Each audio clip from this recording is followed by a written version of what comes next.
We are sitting near the Congaree River Bluffs in Calhoun County, one of the most beautiful places in the state and also one of great ecological and environmental significance. And I'm talking with Sharon Richardson, the director of Audubon, South Carolina. Sharon, what is the main purpose of Audubon and why is this place so important? Well, Audubon, South Carolina, first and foremost, we're a landowner in South Carolina, so we own 20,000 acres, including our 17,000 acre sanctuary at Bidler Forest and outside of Harleyville.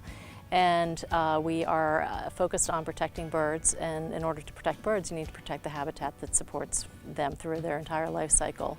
And in order to protect habitat, you need to work with people. And so one of the things that makes this particular area so important is that it's part of the Kawasi Basin.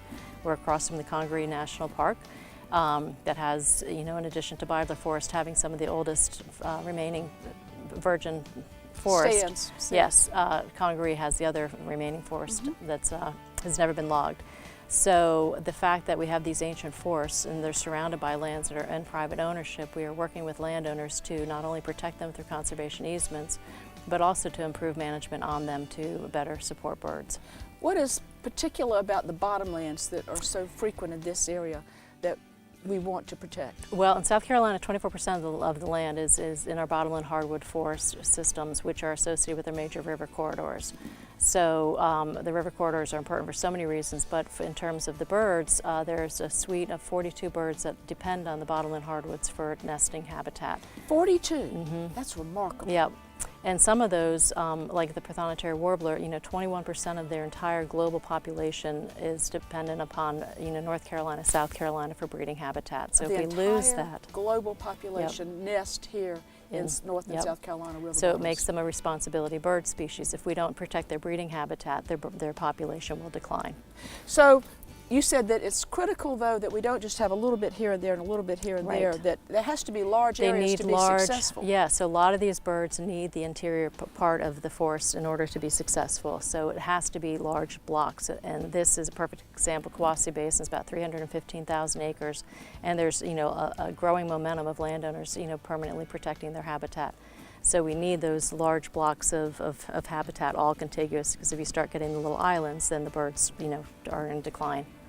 Traditionally, you said people either come in and clear bottomlands or they just leave them alone, and neither one of those is exactly right, or usually doesn't work exactly right, because you said there needs to be a certain amount of disturbance. Right. So what is your organization doing to try to see to it that all the birds' needs are met? So as a landowner, like I said, we've got two properties, and we discovered that if you manage your bottomland hardwoods in a certain way, you can actually introduce habitat that the birds who actually need disturbance will come back, like the Swainson's warbler, and basically we're mimicking nature. So a tornado touches down, takes out a couple of canopy trees, it opens up to sunlight, and then you get early successional habitat in the forest structure.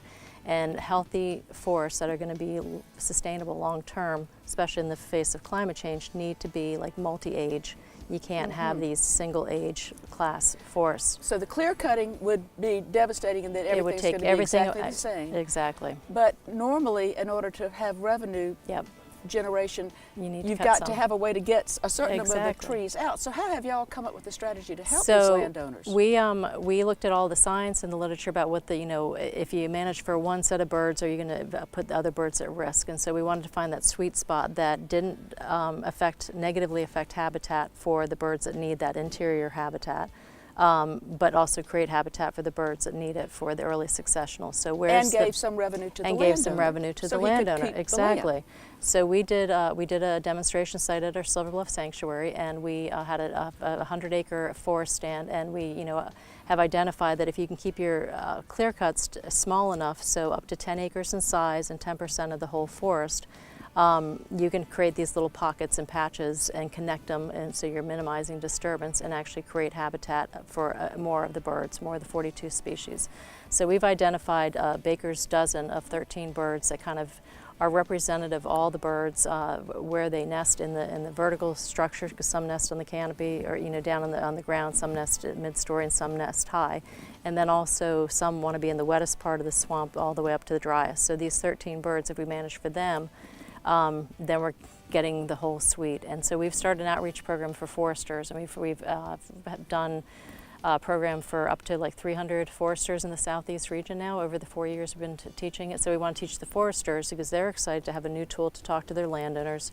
There are a lot of landowners that want to do wildlife management, and what we're finding is that everything you're doing for the birds is also good for all your game species, the deer and the quail, all the things that are very traditional in South Carolina. So the people who are having land and enjoy hunting on it, if they introduce and use the schemes that you recommend, they'll probably see increases in the game species they're interested in. Exactly, and what's cool about the neotropical migrants that we're managing for, is that a lot of them have a lot of site fidelity, so it means they'll actually return back to the same forest year after year. So at Beidler, we banded a bird. His name was Longshot, and we put a little geolocator on his back, and we set him loose, and he went off onto his wintering grounds, and we had no idea that if we'd ever see him again, or if we'd ever catch him. And lo and behold, he came back, and we found him. Where did he go in the winter?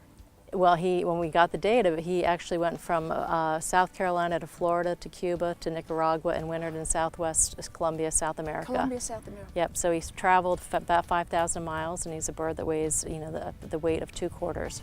And he came back within 10 feet of where he took off. So our premise is that if we can tap into that stewardship ethic that so many landowners have, and help them realize that the birds that they're seeing are probably the ones that they're seeing year after year. And if the mamas are successful, then the baby birds will come back and breed there as well. So we want to create that sense of stewardship and ethic that already is so prominent in this state. And longleaf restoration is also important. Y'all do that, and we're seeing that here. Yep. So does that support a different type of bird? Absolutely. So all these birds have these different habitat niches that they need. So longleaf pine, so many partners are working and trying to restore longleaf pine. It used to be 90 million acres in the whole southeast region, and now we're down to about 3 million. So a lot of people are working with landowners and helping, introduce, economically their long-term investment, and they grow really well. They're drought resistant, but they're also one of the most biodiverse habitat in ecosystems, especially when you're doing all the prescribed burning, because you're getting the grassland layer, and then you're getting these tall, beautiful trees. So red cockaded woodpecker is kind of the signature species, endangered species that needs the longleaf pine. But then quail and turkey. And then quail and turkey, the Bachman sparrow. So a whole suite of birds that are dependent on longleaf pine. If people want to know more about Audubon and the programs that y'all have, and you have things that go from a homeowner to someone who has thousands and thousands of acres. Absolutely. What's the best way to get that information? So the best way is to come visit us at Beidler Forest or Silver Bluff and see conservation in action and learn about the birds. And or if you can't do that, visit us on our website. We've got a lot of great information on it, sc.audubon.org, and we'd love to have you. And we do presentations all around the state, and we're excited to help protect habitat for future generations. Well, I am glad that you have seen to it that my children and grandchildren will still have this wonderful state of South Carolina with the natural resources that make it so special to us and the animals that live in it. Well, thank you for all that you're doing to educate everybody.